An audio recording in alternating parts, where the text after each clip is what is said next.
नमस्कार। निवेश की दुनिया में कदम रखते ही ये सारे नाम सामने आ जाते हैं, है ना? Index fund, mutual fund, ETF, hedge fund. बाप रे, सुनने में ही लगता है कि कितनी कंफ्यूजन है। पर फिक्र मत कीजिए, आज इस सारी उलझन को जड़ से खत्म कर देंगे। तो सवाल ये है कि आखिर इनमें फर्क क्या है और कौन सा फंड किस तरह के निवेशक के लिए बना है। घबराने की कोई बात नहीं है। बस अगले कुछ मिनटों में हम इन सबको इतने आसान तरीके से समझेंगे कि निवेश की पूरी पिक्चर एकदम क्लियर हो जाएगी। तो चलिए शुरुआत एकदम बेसिक से करते हैं। इन चारों के बीच का जो फर्क है उसे समझने से पहले ये जानना जरूरी है कि ये सब एक ही बड़े आइडिया पर टिके हुए हैं, और वो आइडिया है एक इन्वेस्टमेंट फंड। हाँ, पता है, ये परिभाषा सुनने में थोड़ी भारी भरकम लग रही है। तो चलिए इसे एकदम आसान बना देते हैं।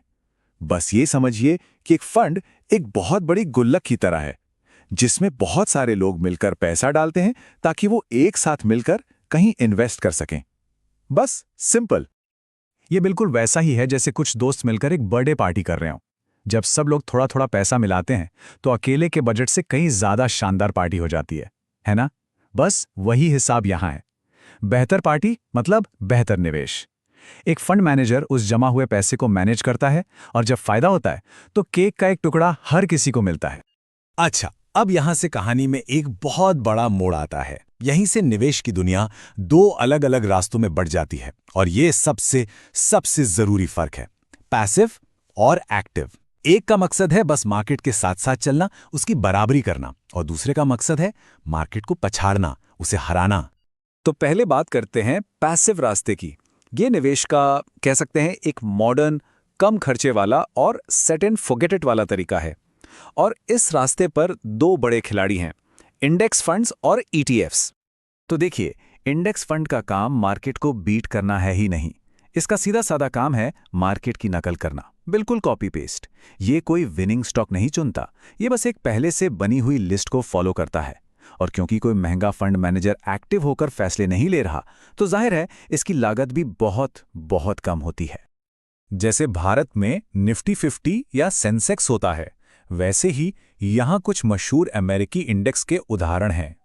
S&P 500 जो वहां की 500 सबसे बड़ी कंपनियों को ट्रैक करता है, नैस्डैक जो टेक कंपनियों पर फोकस्ड है, और डाउ जोन्स जिसमें 30 बड़ी बड़ी जानी मानी कंपनियां हैं। एक इंडेक्स फंड क्या करता है? बस इनमें से किसी एक लिस्ट को कॉपी कर लेता है। अब आते हैं ईटीएफ पर। इसको आप इंडेक्स फंड का जुड़वा भाई मान सकते हैं, पर एक सुपर पावर के साथ।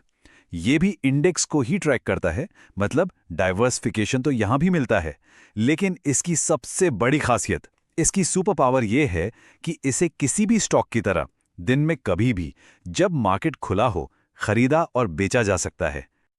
चलिए अब चलते हैं उस दूसरे रास्ते पर, एक्टिव रास्ता, जहां मकसद मार्केट के साथ चलना नहीं बल्कि उसे हराना है। ये एक ट्रेडिशनल हैंड्स ऑन अप्रोच है, जहां किसी की एक्सपर्टाइज के लिए फीस दी जाती है। तो म्यूचुअल फंड का मेन आइडिया क्या है? यहां एक प्रोफेशनल मैनेजर या उनकी टीम होती है, जिन्हें पैसे इसलिए दिए जाते हैं ताकि वो मार्केट के एवरेज से बेहतर रिटर्न लाने की कोशिश करें। वो पूरी रिसर्च करते हैं और ऐसे स्टॉक चुनते हैं जिनमें उन्हें लगता है कि दम है, जो अच्छा परफॉर्म करेंगे। और अब बात करते हैं एक्टिव मैनेजमेंट के सबसे एक्सक्लूसिव, सबसे हाई प्रोफाइल क्लब की, हेज फंड्स। ये आम निवेशकों के लिए बिल्कुल नहीं है। ये एक तरह के प्राइवेट फंड्स होते हैं जो बहुत बड़े रिटर्न के लिए बेहद एग्रेसिव और जोखिम भरी स्ट्रैटेजी अपनाते हैं। हेज फंड्स कुछ बहुत ही कॉम्प्लेक्स तरीके इस्तेमाल करते हैं, जैसे शॉर्ट सेलिंग, मतलब किसी कंपनी के शेयर गिरने पर पैसा बनाना, या फिर लीवरेज यानी उधार लेकर बहुत बड़ा दांव खेलना। ये स्ट्रैटेजीज बहुत ज्यादा रिटर्न दे सकती हैं, लेकिन इनमें नुकसान भी उतना ही बड़ा हो सकता है।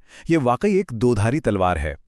ठीक है, तो अब तक हमने चारों तरह के फंड्स को समझ लिया है। अब बात करते हैं कुछ बहुत जरूरी चीजों की, जो एक निवेशक के लिए जानना बेहद जरूरी है। इनकी फीस कितनी लगती है और इन्हें खरीदा बेचा कैसे जाता है। जरा इस चार्ट पे नजर डालिए। ये सबसे जरूरी पॉइंट्स में से एक है, खर्चा। देखिए, इंडेक्स फंड का बार कितना छोटा है, फीस लगभग ना के बराबर। और वहीं म्यूचुअल फंड का बार देखिए कितना ऊपर है। ये जो फर्क है, ये सारा पैसा मैनेजर की एक्सपर्टाइज के लिए दिया जा रहा है। और सुनने में ये छोटा सा फर्क लगता है, पर लंबे समय में रिटर्न पर इसका बहुत बड़ा असर पड़ता है। और फिर आते हैं हेज फंड्स, जिनका फीस का तो खेल ही अलग है। ये एक मशहूर मॉडल पर काम करते हैं, 2 and 20। इसका मतलब है टोटल इन्वेस्टमेंट का 2% तो मैनेजमेंट फीस ही है, और उसके ऊपर जितना भी प्रॉफिट कमाया उसका 20% भी वो लेंगे। जाहिर है, इसीलिए उन पर जबरदस्त रिटर्न देने का बहुत भारी प्रेशर होता है। अब खरीदने बेचने के तरीके में भी एक बड़ा अंतर है। जब कोई म्यूचुअल फंड या इंडेक्स फंड खरीदता है तो ऑर्डर दिन में कभी भी लगा सकता है, लेकिन वो ट्रेड असल में पूरा होगा मार्केट बंद होने के बाद, दिन के आखिर में निकली एक सिंगल कीमत पर, जिसे नेट एसेट वैल्यू या NAV कहते हैं। मतलब दिन के दौरान कीमतों में जो उतार चढ़ाव हुआ उसका कोई फायदा नहीं मिलता। और बस यहीं पर ETF बाजी मार लेते हैं। यहाँ कहानी एकदम उल्टी है। ETF पूरी फ्लेक्सिबिलिटी देते हैं। इनकी कीमत सेकंड दर सेकंड बदलती है और इन्हें ठीक एक स्टॉक की तरह जब चाहे तब खरीदा या बेचा जा सकता है। पूरा कंट्रोल निवेशक के हाथ में होता है।